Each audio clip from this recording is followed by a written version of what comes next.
Bir kun ota-onangiz siz chaqirganida hozir emas deb telefondan bosh ko'tarmaysiz. Siz отказ qilgan narsa bu oddiy suhbat emas edi. Bu sizni bir umr sog'inadigan insonni siz bilan o'tkazmoqchi bo'lgan ozgina daqiqalar edi. Hayotda eng beshafqat joyi nima, bilasizmi? Biz ota-onamizni hech qachon yo'qotmaydigandek o'zimizcha yashaymiz. Ular bo'lsa bizani oxirgi marta ko'rayotgandek har kuni qadrlashadi. Bir kun kelib sizni bolaligingizda ko'targan qo'llari oddiy bitta stakanni ko'targanida qaltirashni boshlaydi. Ana o'shanda tushunasiz, dunyodagi eng qimmat narsa bu vaqt ekanligini. Lekin afsus, kerakli odamlar bilan o'tkazilmagan vaqt hech qachon ortga qaytmaydi. Bilasizmi? Eng qo'rqinchli narsa nima? Bitta uyda yashab, begonaga aylanib ketayotgan odamlar. Bugungi kunda insonlar 5-7 soat vaqtini telefonda o'tkazishyapti. Lekin muammo vaqtda emas. Muammo odamlarni bir-birini yo'qotib qo'yayotganida. Oldinlari oilada hamma bitta dasturxon ustida suhbatlashardi, gaplashardi. Hozir esa hammaning qo'lida telefon, bitta dasturxon atrofida hamma har xil dunyoda yashashyapti. Ovqat payti telefon, sayr payti telefon, hatto ota-onalarni gapini eshitishga odamlarning sabri qolmayapti. Eng og'riqlisi nima, bilasizmi? Ota-onalar farzandim qachon telefondan bo'sh ekan deb kutib turishibdi. Tasavvur qiling, siz yaxshi ko'rgan insoningiz bilan yonma-yon o'tiribsiz, lekin uni xayoli sizda emas, telefonida. Texnologiyalar masofalarni yaqinlashtiryapti, lekin qalblarni uzoqlashtiryapti. Bir kun kelib, eng katta armonimiz shu bilan ko'proq vaqt o'tkazsam edi degan narsa bizda qolib ketishi kerak emas. Agar siz ham shu narsani sezib o'tgan bo'lsangiz, kommentariyada haqiqat deb yozib qoldiring.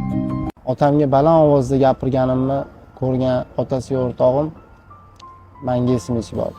Otam o'lgan kunlari men faqat bitta odam emas, butun boshli dunyoyimni yo'qotdim. Oldin bilmasdim, ota degani faqat pul topib beradigan odam emas ekan.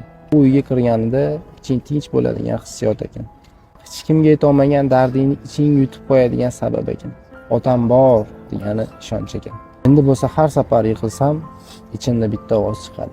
Qaniydi hozir otam yonimda bo'lganlarida. Otani tirik payt qadriga yetmagan inson uni yo'qotgandan keyin dunyodagi eng katta kuch ketganini tushunar ekan. Ota chunki oddiy inson emas.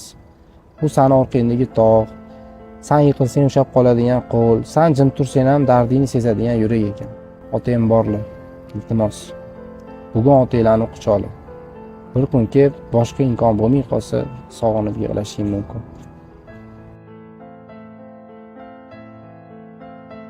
Ota-onangiz tirikligida xuddi shu ishlarni qilsangiz, keyin hech qachon afsuslanmaysiz. Suhbatlashayotganda ovozlarini yozib oling. Bir kun kelib, qayta-qayta eshitishga arziydigan eng zo'r hikoya bo'ladi. Kulishayotgan paytlari videoga oling. Bir kun kelib, eng xafa kuningizda ham bu ko'rishga arziydigan eng zo'r video bo'ladi. Qo'llarni rasmga oling. O'sha qo'llar sizni butun hayotingizni qurishiga sababchi bo'lgan. Eng og'ir kuningizda ham shu qo'llarni ushlasangiz, yana o'zingizda kuch topasiz. Orzularini so'rang, chunki siz tug'ilmasingizdan oldin ham ularning o'zligini hayoti bo'lgan. Siz uchun nimalardan voz kechishganini o'shanda tushunib yetasiz.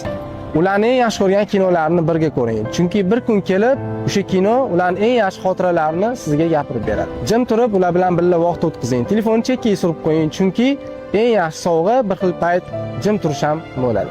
Aytib o'tganimdek, afsuslanib qolgandan ko'ra hoziroq shu ishlarni ota-onangiz bilan qilib qo'ying.